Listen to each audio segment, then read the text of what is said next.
Did you know that horses are pre-trained before they go to their trainers? Find out how Conor Hoban went from professional jockey riding over 200 winners to building this impressive pre-training facilities. We're going to meet Conor, chat about how he's built this place up, and judging by some of the stars you can see on the barns and pictures of them in the office, plenty of future stars have been pre-trained here.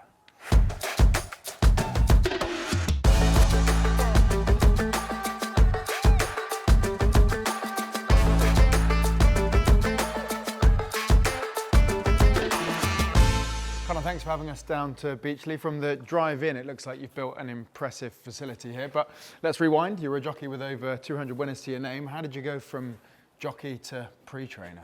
Yeah, well, welcome first, Frankie. It's great to have you here in Beechlea. Yeah, sure, I suppose the transition wasn't always planned as such. It kind of just happened over a couple of years. We were riding away, doing okay. But probably you weren't going to get to the next level or to a level where I'd like to get, you know. So we were starting to, we're after getting this land where we are now, and we built the first barn, and slowly over a couple of years things started to build up, and you get that? Yeah, you're fine. Everybody we've interviewed, so that's the life of a pre-trainer. Take it if you want. How are you? We certainly don't get in the way of a call from Johnny Murtagh. What's better, a call from a trainer as a pre-trainer or a jockey? What's easier to deal with? It all depends, I suppose, when you were riding, how bad of a ride you give the horse in the race, and it can be difficult. If you're on a winning ride, it's easy, yeah. But no, that's just Johnny there, I suppose. And, yeah. So you were saying you were riding.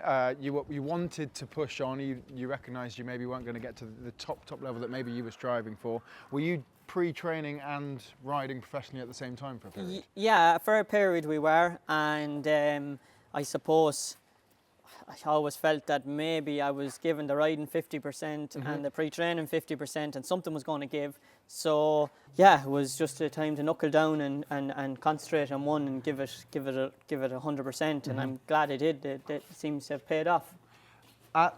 Obviously, knowing what you know now, it's paid off, and this is going well for you. Was there a period where you questioned your decision, or you missed being a jockey, or was it, you know what, I'm freed up from being a jockey now, it's all systems go on the pre-training? The big days, I suppose. You'd be going racing, Derby weekend, Champions weekend, and you'd be saying, geez, you'd love to be riding. But then, I suppose you have to be realistic. When I did have a licence, you might have only one ride on each day anyway. So I missed the buzz of being there, you know, the Galway Festival, things like that. But I suppose you get to the stage in your career, family to support, you realise that there's bigger things, and you have to concentrate on what's working. And this started to work really well, and we're, as I said, getting good support, and it was just getting bigger and bigger. So look, I don't have any regrets looking back, Frankie.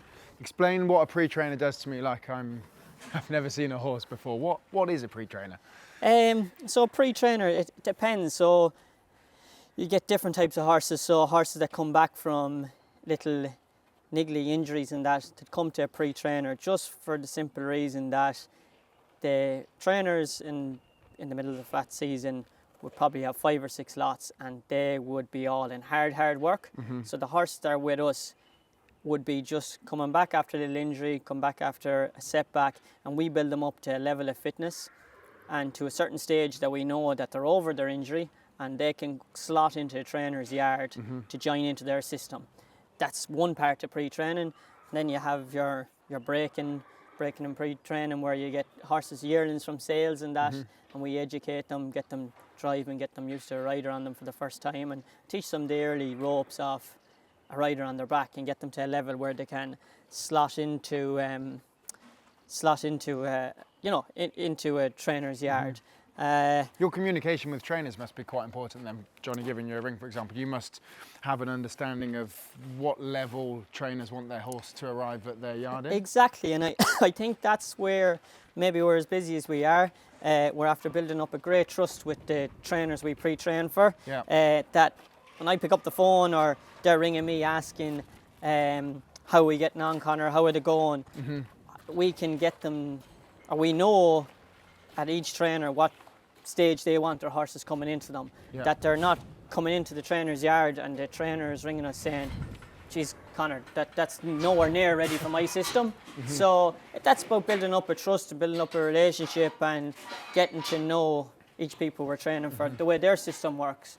And that has gone well. And I suppose the fact that I rode for so long, and look, I always mightn't have been the greatest jockey in the track, but I always thought at home in the mornings time I had a good understanding of horses and like to think that, you know, I wasn't a bad judge of a horse at home. So I suppose that has all helped when we're running this side of the business. You know what level the horses are at and maybe what ability they're at. And I suppose the way the trainers are gone now, they're gone so big that they might send horses here to pre-training and see maybe are they good enough for their system. Yeah. So we do 7 to 8 weeks with them and we'll able to give the feedback back. Okay. So yeah, it works well and it's going very well at the moment. What do you enjoy most about it? Working with nice horses. Yeah. As you can see, we're very lucky starting off. Champers Elise was the first horse that we had. First year we were breaking and pre-training. That was Johnny Murtaugh's first Group 1 winner. So that was a great kick. And then Sonny Boy Liston. Sonny Boy Liston after that, yeah. So is that now the Sonny Boy Liston barn? That's the Sonny Boy Liston, Champers Elise, and that's Magic Lagoon. So there's 2 classic winners there. Joy working with nice horses, and especially this time of year now, the 2-year-olds starting to come out and run, and the lads in the yard remember riding them as youngsters, unbroken horses, and you know, you've done your first 8 weeks with them and you're looking at them now on the track and everyone's saying, geez, you see that one running today, and it's nice to follow them, and yeah, that's an enjoyable part of the business. And as well, you always have new horses coming in, so it's exciting. It doesn't you're not working with the same horse the whole time. So it's almost a compliment that trickles down to you, isn't it, when someone says, gosh, that horse looks fit, or wow, that horse has gone and won X race, and you know that you played your part in that horse's development. Any lessons you've learned or a piece of advice you could give me? I've been on a great trip this week and spoken to lots of successful people in different fields that are all somewhat entrepreneurial, but within horse racing, building businesses, having success. What's something you've learned? I'm very much, and anyone here that'll work for me, I'd say I'm picky enough in standards. I think it's very important to keep the standards high, and you have to be always keep trying to progress, keep trying to press, keep on top of it. Never be content, I suppose. And just, you know, we're here to provide a service, and as long as the people we're pre-training for are doing well, we'd be hoping to do well. But it's just provide a good service. Just don't be too content that I know we're busy now, but we mightn't be busy next year. So it's about pushing on, and just give a good service is mainly, I don't know. It has worked so far. Conor, thanks very much for having us down. Cheers, thanks Frankie.